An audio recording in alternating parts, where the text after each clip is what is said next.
तो जी लीजिए, फाइनली आयोग ने अपनी गलती स्वीकार की है। जी हाँ, मामला क्या है, इस वीडियो में मैं आपके साथ इन्फॉर्मेशन शेयर करने वाला हूँ, तो मेरे साथ आप अंत तक बने रहिएगा। चलिए शुरू करते हैं। तो फ्रेंड्स, जैसे कि आपको पता है कि 2 दिन पहले ही उत्तराखंड अधीनस्थ सेवा चयन आयोग के द्वारा एलटी सहायक अध्यापक का रिजल्ट जारी हुआ था। उसमें बहुत सारे कैंडिडेट्स के नाम डुप्लीकेसी के साथ आए हुए थे और बाद में काफ़ी हो हल्ला हुआ, जिसके बाद आयोग ने रात में रिवाइज्ड रिजल्ट जारी किया और उसमें जिन अभ्यर्थियों के नाम गलत थे, मतलब एक दो बार आ गए थे, उनको हटा के सिंगल फेज में किया गया। अब बात जो है कि कुल मिला के 1500 से अधिक पदों पर वो भर्ती आई थी, बट केवल 1300 पदों पर ही है। और क्या बाकी जो बचे 200 से अधिक अभ्यर्थी हैं उनके लिए वेटिंग लिस्ट आएगी, ये एक बड़ा सवाल है। लेकिन आयोग ने माना टेक्निकी जो मिस्टेक के कारण जो है गलत सूची जारी हुई।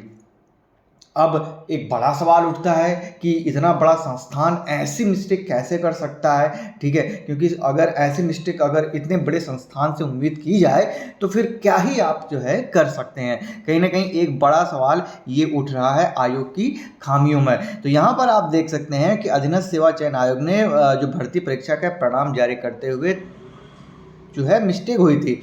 उत्तराखंड अधीनस्थ सेवा चयन आयोग ने जो है इस बात को स्वीकारा और इस पर काफ़ी हो हल्ला भी हुआ था। यहाँ तक कि जो है बॉबी पंवार ने भी इसके ऊपर जो है अध्यक्ष साहब, सचिव साहब और जो एग्जामिनेशन कंट्रोलर थे उनसे बातचीत की थी, ऐसा उन्होंने अपने पोस्ट के माध्यम से कहा था।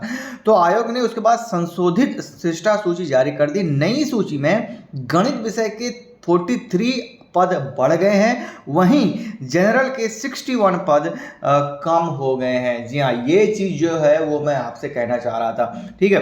यानी कि जो डुप्लीकेसी थी उसमें कहीं ना कहीं जो एक नाम हटा के किसी आप नए नाम को ऐड करेंगे तो स्वाभाविक सी बात है कि जो पूरी जो मेरिट सूची है वो चेंज होगी। इसको लेकर भी बहुत सारे अभ्यर्थियों ने लगातार हमारे वीडियोज़ के नीचे कमेंट जो है हुए थे। यहाँ पर आया है आयोग ने, जैसे कि आपको पता है, एक तो काफ़ी लेट और क्योंकि इस भर्ती में एलटी भर्ती में माननीय कोर्ट के द्वारा काफ़ी जो है उनके ऊपर काफ़ी दबाव था, जिसकी वजह से इस रिजल्ट को बहुत जल्दी जारी करना था। लेकिन जल्दीबाजी में इतनी भी क्या जल्दी कि एक अभ्यर्थी के नाम 2 बार आ जाए, फिर आपको रिवाइज रिजल्ट जारी करना पड़े, और साथ ही साथ इसमें जो है बहुत सारी मिस्टेक्स जो है आयोग ने की थी। तो यहाँ पर आप देख सकते हैं कि 1544 पदों के सापेक्ष करीब 1300 पदों पर परीक्षा परिणाम जारी हुआ है।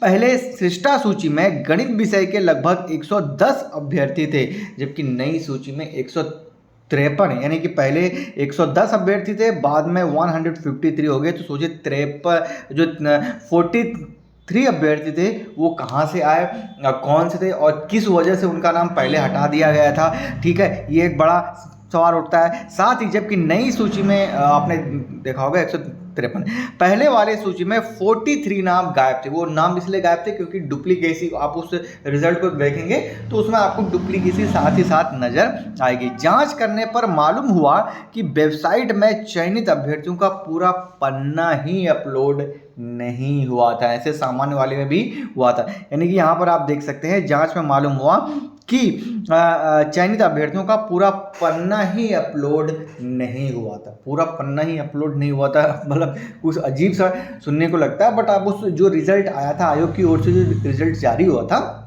उसमें आप देखेंगे तो जर्नल और प्लस मैथ्स में जो है नाम मिस्टेक क्या थे, मतलब एक ही नाम 2 बार तो बिल्कुल सेम थे। आप देखना इस रो में अगर नाम, father name, roll number, selected, कहाँ सिलेक्ट किसने, मार्क बिल्कुल डुप्लीकेट थी, जिसकी वजह से ऐसा है। लेकिन अब यहाँ पे ये कह रहे हैं कि जो सिलेक्शन का वो पन्ना ही अपलोड नहीं हुआ था, तो ये थोड़ा सुनने में अजीब लगता है। और कैसे आयोग से ये मिस्टेक हुई, हालांकि उसमें हिमांशु कपटियाल जो कि एग्जामिनेशन कंट्रोलर हैं उनके भी सिग्नेचर होते हैं जब फाइनल रिजल्ट आता है। तो एक बड़ा सा सवाल कहीं ना कहीं उठता है आयोग की जो प्रणाली है उस पर। बाकी इस पर क्या है आप मुझे कमेंट सेक्शन में बताइए जरूर। मेरे हिसाब से ऐसा लगता है कि जीएस मार्तोलिया साहब या फिर सचिव साहब को सामने आकर एक वक्तव्य देना चाहिए, या फिर एक जो आप देते हैं वो एक कम से कम नोट आदेश जारी करना चाहिए कि हाँ ऐसी गलती हुई, ये हुआ।